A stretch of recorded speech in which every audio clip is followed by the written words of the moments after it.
De casual gamers, ils sont devenus joueurs professionnels. Et oui, à l'instar du sport, le jeu vidéo a fait naître des champions. En France, ils sont de plus en plus nombreux à avoir fait du jeu vidéo leur métier. De FIFA à League of Legends, en passant par Call of Duty, à chaque jeu, c'est pro gamer. Et c'est à l'ESWC à Paris que se sont réunis les meilleurs joueurs du célèbre jeu de tir Call of Duty. Et c'est près de 12 000 spectateurs qui étaient attendus les 2 et 3 mai derniers dans la mythique salle du Zénith de Paris.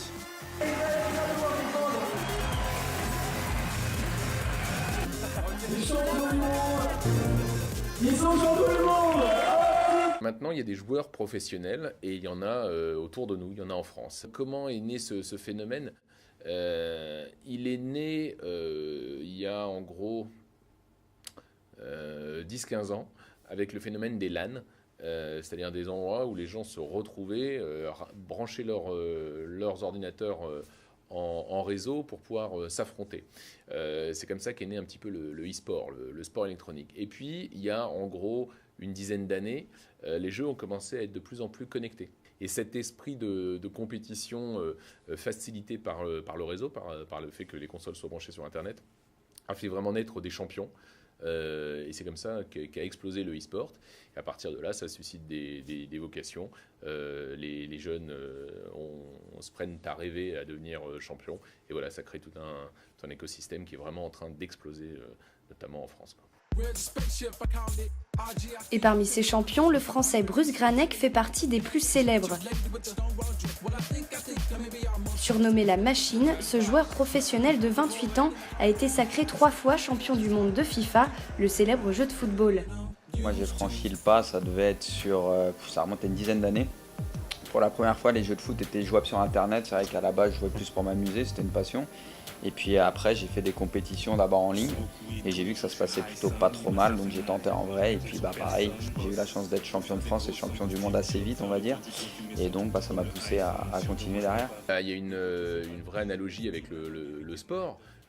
Puisque ça demande une discipline extraordinaire, ça demande une hygiène de vie, des entraînements quotidiens, ça demande de la stratégie. Généralement, ça s'encadre avec des coachs, des entraîneurs. Ça demande également de regarder les matchs de ses adversaires en vidéo. Bref, il y a plein de points communs avec le sport.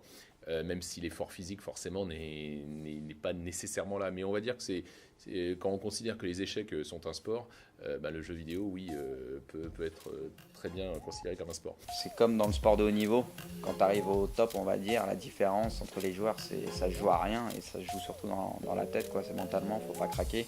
Et donc il y a quand même certaines similitudes, même au niveau de la préparation, de l'entraînement. Après bien sûr c'est quand même moins physique, donc c'est un peu différent, mais oui on peut considérer aussi les joueurs de jeux vidéo, entre guillemets, comme des sportifs je pense.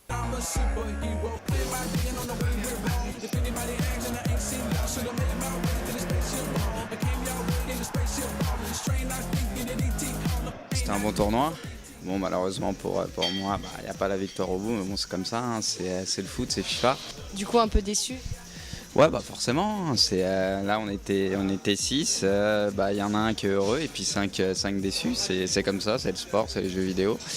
Mais bon après moi j'ai eu la chance d'être, on va dire, assez souvent du bon côté, donc je peux pas me plaindre et puis voilà, je peux juste le féliciter en espérant qu'il nous ramène un titre de champion du monde. Et le monde du pro gaming est un business qui brasse beaucoup d'argent.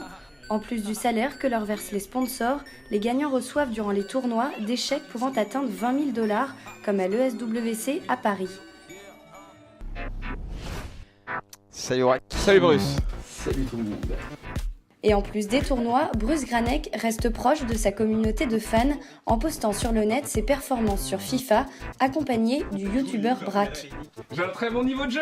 Franchement, si tu mets un but, On est déjà mis un, ouais. limite. Non mais un deuxième, pour gagner quoi. Pour le moment, tant que ça marche, on va dire, je continue, parce que autant faire, si tu peux gagner ta vie en faisant quelque chose que t'aimes, c'est quand même plus plaisant. Après, même si je dois arrêter les tournois, je continuerai à faire ce que j'aime, et c'est vrai qu'aujourd'hui, je fais pas mal de choses. J'ai par exemple écrit un guide, je fais des vidéos sur YouTube, je fais des lives, je fais des prestations, je fais pas mal de choses autour du jeu, et non seulement, je fais pas que des tournois, quoi. Donc même si j'arrêtais la compétition, parce que ça arrivera... je suis plus près de la fin, je pense, que du début, vu que ça fait un petit moment que je suis sur le circuit. Donc je continuerai quand même à faire tous les à côté en fait. Donc, et j'espère que ça continuera à marcher pour moi, que ça me permettra encore d'en vivre, parce que c'est vrai que c'est plutôt cool. Maintenant, est-ce qu'ils seront pro gamers à 70 ans? Non, clairement. Comme les vrais sportifs, l'âge influe sur les performances. Dans le jeu vidéo et notamment sur ces jeux à très haut niveau, le réflexe joue pour beaucoup. Et le réflexe, on le perd très vite. En fait, passé 20-24 ans, on commence à être moins performant. Et on le voit dans le milieu de Call of Duty notamment, ou de League of Legends. Les joueurs sont généralement meilleurs à 18-19 ans qu'à 25 ans, quoi. Donc, en revanche, que vont devenir tous ces champions? Derrière, ils peuvent, comme pour les vrais joueurs, les sportifs plus traditionnels, se recycler et évoluer dans cet écosystème. Peut-être devenir manager d'équipe, peut-être former leur propre team et la gérer. Il y aura en tout cas de belles opportunités pour tous ces champions dès lors qu'ils auront terminé leur carrière de e-sportif.